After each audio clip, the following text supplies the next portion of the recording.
Bonjour à toutes et à tous et bienvenue dans ce nouvel épisode de La Feuille à la Plume où l'Arche, un monomaniaque de la poésie, et moi-même allons te parler d'un paysage qui est entré dans la légende de la littérature. Nous partons aujourd'hui en Méditerranée pour fouler les vastes plaines et montagnes de la Grèce et de l'Italie antique auprès des pâtres et des bergers. Allons découvrir ensemble les campagnes idéales de la poésie bucolique et laissons-nous guider par les deux grands maîtres du genre, le grec Théocrite et le romain Virgile.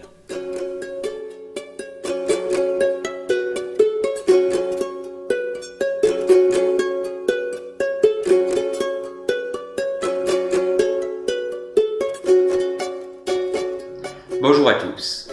On appelle pastorale ou bucolique la poésie qui traite des douceurs de la vie champêtre, particulièrement de le climat méditerranéen, de la Grèce et de l'Italie.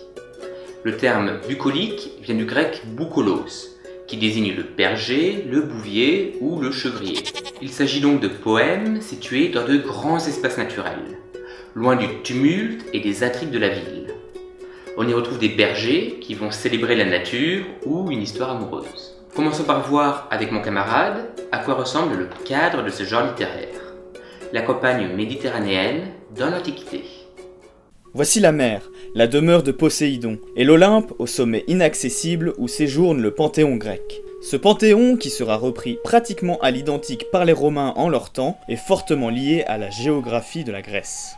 Les bergers prospèrent dans ces paysages à la végétation caractéristique. Une végétation riche, mais peu dense, peu verte, et qui vit à un rythme ralenti pour plusieurs raisons. Une saison estivale bien aride, des précipitations irrégulières, un fort ensoleillement, des vents qui peuvent se montrer violents, et des incendies fréquents. Sclérophile, c'est le terme qu'utilisent les plus aguerris pour qualifier la végétation méditerranéenne. Il signifie en grec « à feuilles persistantes ». Ce terme s'applique bien à des arbres comme l'olivier ou à des espèces de chênes adaptées à ce climat. Les plus dominants sont le chêne vert et le chêne liège, et sont accompagnés de plusieurs espèces de pins. On peut citer aussi le laurier, le thym, le romarin et l'incontournable lavande. Nous retrouvons toutes ces odeurs dans les plats méditerranéens que nous dégustons à l'ombre d'un figuier. Quant à la lavande et à son puissant parfum, il embellit nos vieilles armoires et protège les vêtements des mythes. Ce dédale d'odeurs et de couleurs caractérise aussi trois grands types de formations végétales. Le maquis, la garrigue et la pinède. Ils produisent des paysages tout à fait différents et jouent entre espaces fermés ou ouverts. Mais qu'en est-il de la civilisation ? En Grèce, les montagnes représentent 80% de l'espace, voire 90% pour ce qui est des îles de la mer Égée, et dépassent rarement les 2000 mètres d'altitude. Cette configuration réduit fortement l'espace disponible pour l'agriculture et l'élevage de chaque cité. On a donc une forme d'autarcie agricole. Dès l'époque archaïque, mais davantage lors du pic de population que connut la Grèce lors du 5e siècle avant notre ère, la pression démographique entraîna une intensification de l'exploitation des terres agricoles. On explique ainsi le recul de l'élevage qui consomme davantage d'espace. La campagne grecque antique, très peuplée, est parcourue par un réseau très dense de chemins ruraux, parsemés de petits sanctuaires et de tombeaux familiaux. Cependant, on remarque que l'agriculture grecque ne connaît très peu d'innovation, ou marginalement sur de très longues périodes. Les terres sont rocailleuses, donc très peu fertiles, voire même stériles. Il était donc habituel de faire paître les animaux sur des terrains accidentés et en altitude. Les bergers migraient donc périodiquement avec le bétail de la plaine vers la montagne.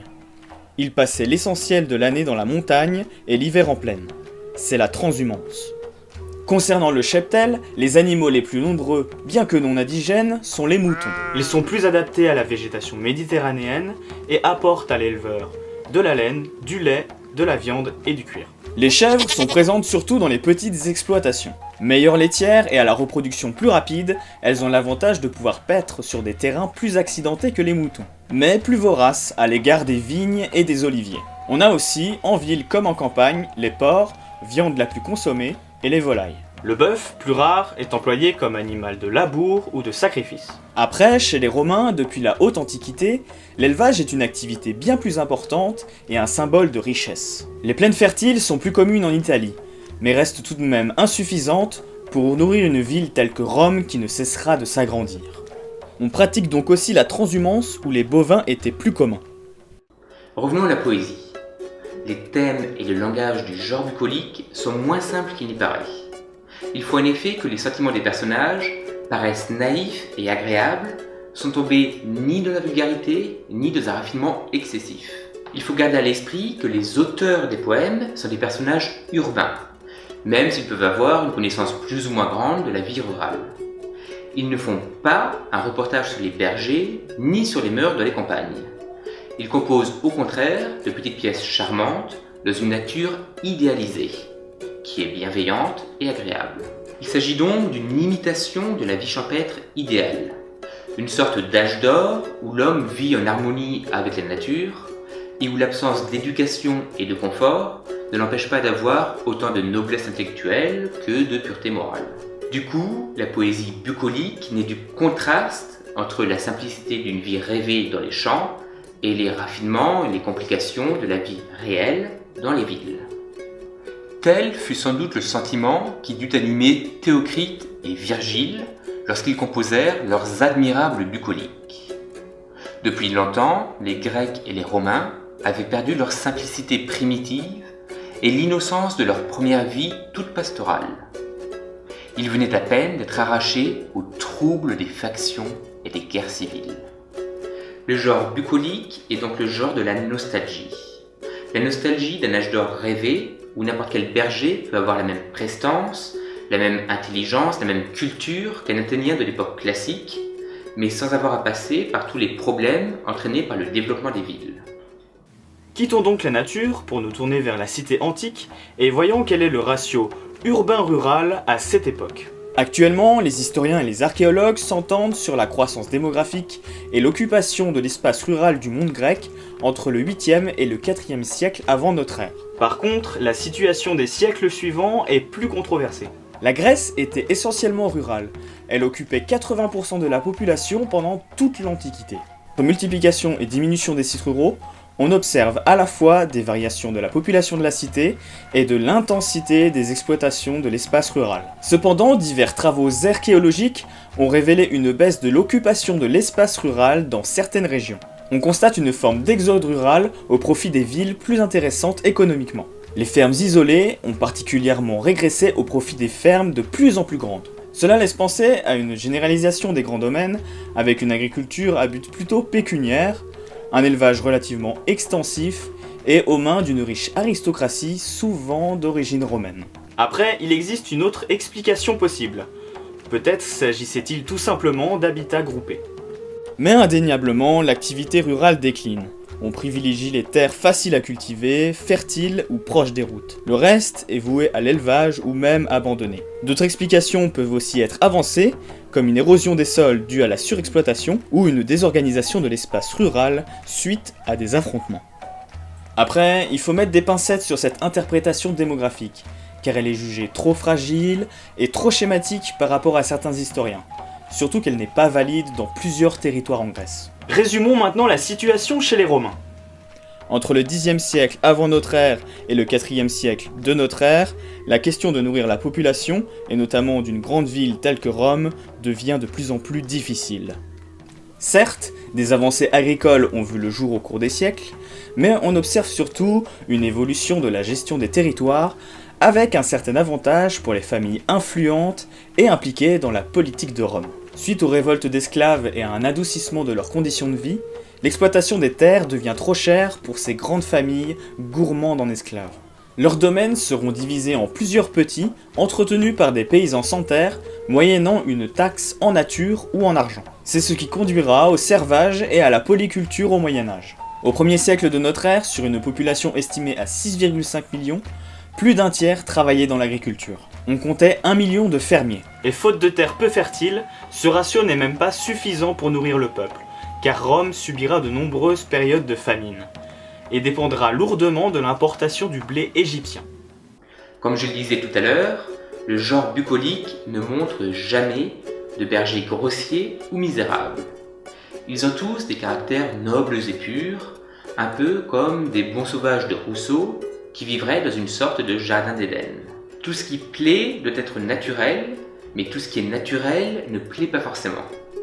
Il faut donc que les artistes dépouillent le caractère de leurs bergers de toute bassesse et de toute méchanceté. Les deux maîtres du genre, le grec Théocrite et le romain Virgile, y réussissent admirablement. Par contre, les écrivains postérieurs, comme Urfé, Racan ou Fontenelle, vont se planter, mais alors bien comme il faut. Le problème, c'est qu'ils vont diviser en bergers des gentilshommes de la cour et de leur époque. Donc vous imaginez le type avec sa petite perruque blanche, son fond de teint et un petit chapeau de paille, qui va avoir une galanterie, un raffinement, qui est l'exact contraire de ce qu'est la poésie bucolique. Pour avoir des mœurs simples et pures, le poète doit éviter les émotions extrêmes, comme les grandes douleurs, les passions excessives ou les souffrances de la maladie et de la pauvreté. Les événements atroces et tragiques ne figurent que rarement dans le genre bucolique. Les sujets d'affliction des bergers sont naturels, sans être cruels ni violents. Cette modération des émotions implique qu'elles soient résolues rapidement et sans complications excessives comme on trouve dans une tragédie. C'est pourquoi les poèmes bucoliques sont des pièces courtes. Les bucoliques de Virgile comptent 10 poèmes et prennent moins d'1 heure à lire. Parlons justement des deux grands maîtres du genre et commençons par son inventeur, le grec Théocrite. Il est né vers -315 et mort vers -250, et c'est l'un des 7 poètes de la Pléiade. On a conservé de lui une trentaine de poèmes qu'on qualifie d'idylles, ce qui signifie étymologiquement poème court, forme brève, et non pas histoire d'amour. Il est sûrement le meilleur poète du genre, et il allie un véritable talent de peintre dans ses paysages et ses situations, à une grande justesse dans ses dialogues. Ces bergers semblent sortir de l'enfance de l'humanité. Ils sont simples, naturels, naïfs, sans être frustes ni vulgaires. La 13e idylle présente, une fois n'est pas coutume, un suicide amoureux, mais avec une justesse et une simplicité qui n'ont rien à envier à nos poètes modernes. Je connais l'avenir. La rose est belle, mais le temps la flétrit. Le lys est blanc, mais il se fane quand il est tombé. La neige est blanche, mais elle fond après la gelée. La beauté de l'enfance est belle aussi, mais elle dure peu. Quand tu sortiras et quand tu me verras malheureux, pendu à ta porte, ne passe point avec dédain. Arrête, pleure une seule larme.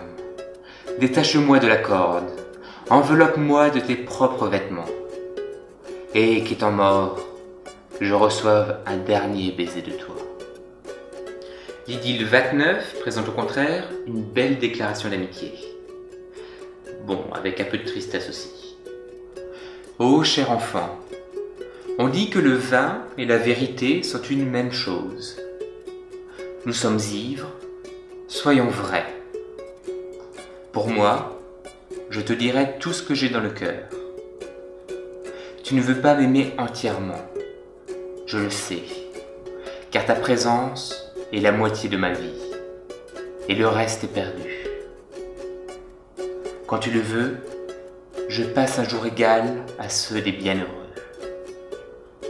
Quand tu ne veux pas, je reste plongé dans la nuit. Lorsque quelqu'un loue ton beau visage, tu l'aimes comme s'il était ton ami depuis 3 ans, et tu traites le plus vieux de tes amis comme s'il ne l'était que depuis 3 jours. Tu recherches ceux qui flattent ton orgueil. N'aime plutôt que tes égaux, tant que tu vivras. Théocrite a eu quelques suiveurs moindres que lui, mais celui qui reprend vraiment le flambeau, c'est Virgile, l'un des grands génies de la littérature latine. Il est né en -70 et mort en -19. Il a nommé bucolique un recueil de 10 poèmes. Comme Théocrite, on y trouve des dialogues entre des bergers, mais Virgile a rajouté des allusions aux événements contemporains, comme l'avènement de l'empereur Auguste. C'est le sens de la 4e églogue qui annonce un âge d'or à venir ou le retour à un âge d'or perdu. Il faut sans doute comprendre que Virgile pense à Auguste, son protecteur, même si de nombreux penseurs chrétiens ont cru y voir l'annonce de la venue du Christ. Les temps sont révolus qu'a prédit la Sibylle. Les siècles dans leur course immuable et tranquille, à leur point de départ sont enfin revenus. Et le dernier de tous, L'âge de fer n'est plus. Déjà revient Saturne, et la Vierge immortelle, abandonnant les cieux, reparaît parmi nous. Et les dieux, des humains cessant d'être jaloux, envoient sur notre terre une race nouvelle. Les bergers du Virgile sont plus cultivés sans être moins naturels, et les détails sont choisis avec plus de goût et de soin. Mais nous quitterons notre douce Italie pour l'Afrique brûlante ou la froide Scythie, jusque chez les Bretons, aux confins de la terre, nous porterons nos pas avec notre misère. Ah, reverrai-je un jour, après bien des étés, mûrir quelques épis aux champs que j'ai quittés? Reverrai-je jamais ce qui fut mon royaume, mes étables, mes prés, mon toit couvert de chaume? Et pour conclure, impossible d'oublier ce vers de la 10e églogue, devenu archi-connu. Omnia vincit amor, et nos quedamos amori. L'amour soumet le monde, et je cède à l'amour. N'oubliez pas le sourire. Pour les amoureux de lecture, de littérature, de nature et d'évasion, le genre bucolique est l'expression littéraire idéale de la vie pastorale. Aujourd'hui, cette pratique que nous maintenons encore dans nos montagnes a une grande valeur pour le patrimoine naturel, avec par exemple la flore des alpages. Merci d'avoir regardé cette vidéo et restez curieux.